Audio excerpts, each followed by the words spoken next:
And then there's the moon.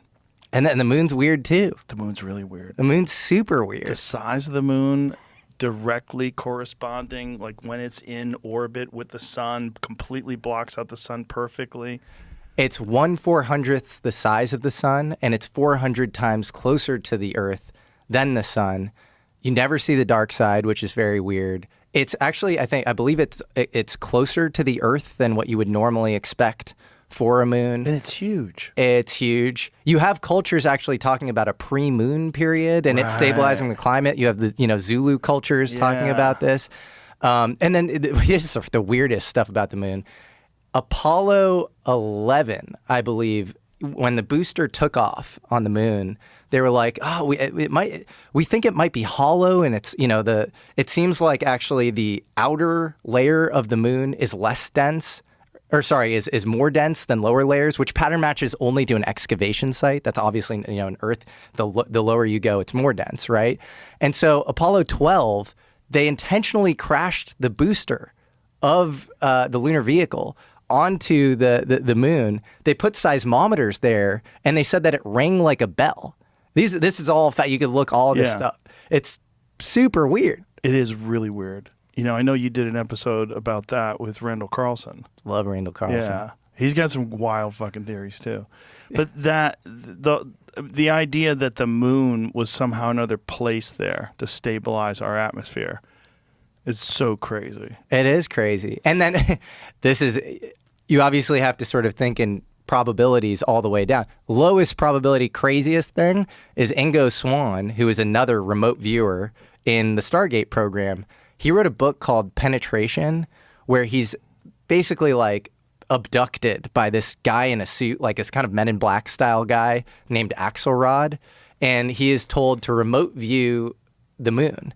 And he remote views an alien base on the moon. And he says that he gets it. The whole thing goes crazy. I mean, the book is insane. It's like he then ends up in a supermarket and he says that he senses that this woman at the produce aisle is like an alien or something. But a lot of people from that Stargate program remote viewed, structures on the dark side of the moon and that sort of thing. So, well, but AJ from the Y-Files was on, and he was the one that was telling us that there's photos, right, of the dark side of the moon, that someone had seen photos and was assuming that these would be released shortly, that there were structures. Wow, this is going to be the biggest news ever, and then it was never released.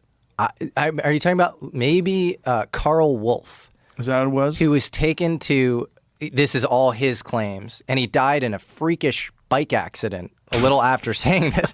But he said that there was like in like Langley, Virginia, where a lot of spooky stuff goes on. He was taken to some it was like inside a mountain complex, which we definitely, Carl Wolf, yeah. That guy bikes? Yeah, apparently not enough. That guy could die any time. Oh, man. On a scooter. So, photographs of the 1966 Lunar orbiter mission that revealed large base of the moon. Can we hear what he's saying? It's a 4-minute video. Just hear a little bit of it. Scan one section of the moon, then another and another, and then they would get a larger image. So this mosaic then would be put in that contact printer, and that was then a print that was issued to whomever, the press, the scientist, whatever, wherever that was intended to go. So he was showing me how all this worked, and we walked over to one side of the lab, and he said, "By the way, we've discovered a base on the back side of the moon." And I said, "Whose?" "What do you mean, whose?" He said, "Yes, we've discovered a base on the back side of the moon." And at that point, I became frightened, and I was a little terrified, thinking to myself that if anybody walks in the room now, I know we're in jeopardy, we're in trouble, because he shouldn't be giving me this information. I was fascinated by it, but I also knew that he was overstepping a boundary that he shouldn't be stepping over. And then he pulled out one of these mosaics and showed this base, which had geometric shapes. There were towers, there were spherical buildings. There were very tall towers and things that looked somewhat like radar dishes, but they were large structures.